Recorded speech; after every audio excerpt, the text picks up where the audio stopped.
BTV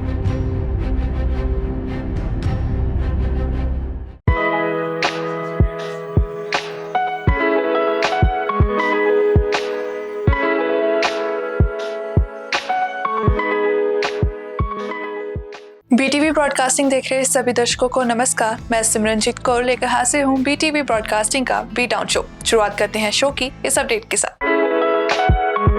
Abhishek Bachchan और ऐश्वर्या राय के रिश्ते में अक्सर उतार चढ़ाव देखने को मिलते हैं और तलाक की अटकलें भी सुर्खियों में रहती हैं। दोनों की अलग अलग इवेंट्स में उपस्थिति और कम मिलना इनके रिश्ते की स्थिति को लेकर सवाल खड़े करता है। लेकिन हाल ही में एक खबर आई है जो फैंस के लिए राहत का संदेश बन सकती है। अभिषेक की बहन श्वेता नंदा ने अपनी भाभी ऐश्वर्या राय के मायके में गिफ्ट भेजा। इस गिफ्ट की तस्वीर ऐश्वर्या राय के भाई आदित्य रॉय की पत्नी श्रीमा रॉय ने अपने इंस्टाग्राम पर शेयर की, जिसमें एक खूबसूरत फूलों का गुलदस्ता था। श्रीमा ने गिफ्ट के लिए शुक्रिया अदा करते हुए श्वेता और उनके पति निखिल नंदा का धन्यवाद किया। इस गिफ्ट के भेजे जाने के बाद फैंस में एक नई उम्मीद जाग गई है कि शायद अभिषेक और ऐश्वर्या के रिश्ते में सुधार हो रहा है और दोनों के बीच की दरारों को लेकर जो अफवाहें थी अब वो भी कम होती हुई नजर आ रही हैं।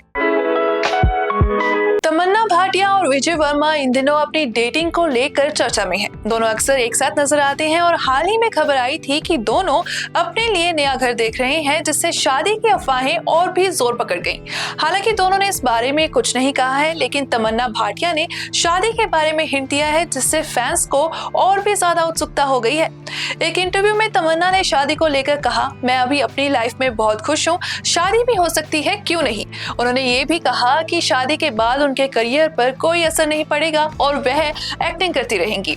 तमन्ना ने यह भी कहा कि अगर उन्हें और विजय वर्मा को अच्छा प्रोजेक्ट मिला तो दोनों फिर से एक साथ नजर आ सकते हैं। तमन्ना और विजय ने लव स्टोरीज 2 में साथ काम किया था, जिसके बाद दोनों के बीच डेटिंग की शुरुआत हुई। हाल ही में दोनों मनीष मल्होत्रा के घर पर स्पॉट हुए थे, जिससे ये अटकलें लगाई जा रही हैं कि वे अपनी शादी की तैयारियां कर रहे हैं। अब फैंस बेसब्री से इस कपल से शादी के अनाउंसमेंट का इंतजार कर रहे हैं। बॉलीवुड एक्टर रणबीर कपूर अपनी आगामी फिल्म रामायण को लेकर चर्चा में है, जिसमें वह भगवान राम का किरदार निभाएंगे। इस फिल्म की शूटिंग पूरी हो चुकी है और रणबीर इन दिनों गोवा में 55वें भारतीय अंतर्राष्ट्रीय फिल्म महोत्सव में शामिल हुए। यहाँ उन्होंने कई मुद्दों पर बात की, जिनमें फिल्मों के रीमेक और बेटी रहा के बारे में भी चर्चा की गई। लेकिन एक बयान के बाद रणबीर ने अपनी पत्नी आलिया भट्ट को ट्रोल होने का कारण बना दिया। रणबीर ने IFFI के दौरान आलिया भट्ट के बारे में एक ऐसी बात कह दी जिसने उन्हें सोशल मीडिया पर ट्रोल कर दिया। रणबीर ने बताया कि जब वह पहली बार आलिया से मिले थे तो उन्हें किशोर कुमार के बारे में कोई जानकारी नहीं थी और उन्होंने रणबीर से पूछा था कि किशोर कुमार कौन है। यह बयान आलिया के फैंस को बिल्कुल पसंद नहीं आया और अब वो बुरी तरह से ट्रोल हो रही हैं।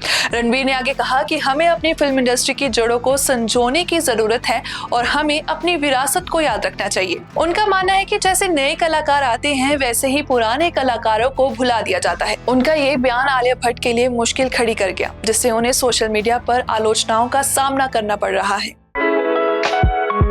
बॉलीवुड की फिटनेस क्वीन मलाइका अरोड़ा अपनी पर्सनल लाइफ को लेकर हमेशा सुर्खियों में रहती हैं। पहले अरबाज खान से तलाक के बाद मलाइका ने अर्जुन कपूर के साथ रिश्ते की शुरुआत की थी, लेकिन उनका ब्रेकअप हो चुका है। अब तक मलाइका सिंगल जीवन जी रही थी, लेकिन हाल ही में एक पोस्ट से ये कयास लगाए जा रहे हैं कि उनकी जिंदगी में नया प्यार आ चुका है। मलाइका अरोड़ा ने अपने इंस्टाग्राम पर एक स्टोरी शेयर की, जिसमें उन्होंने अपने रिश्ते की स्थिति को लेकर 3 ऑप्शंस दिए। इनमें रिलेशनशिप में, सिंगल और ही इमोजी वाला ऑप्शन था। मलाइका ने ही वाले ऑप्शन को टिक किया, जिससे फैंस में ये सवाल खड़ा हो गया है कि क्या वो किसी खास को डेट कर रही हैं।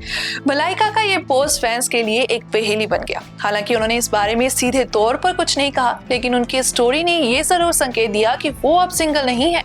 वहीं अर्जुन कपूर और मलाइका अरोड़ा के ब्रेकअप के बाद दोनों को एक साथ कम ही देखा गया है। बी टाउन में आज के लिए इतना ही। फिर से हाजिर होंगे नई अपडेट्स के साथ। आप देखते रहिए BTV broadcasting. Be positive, be yourself.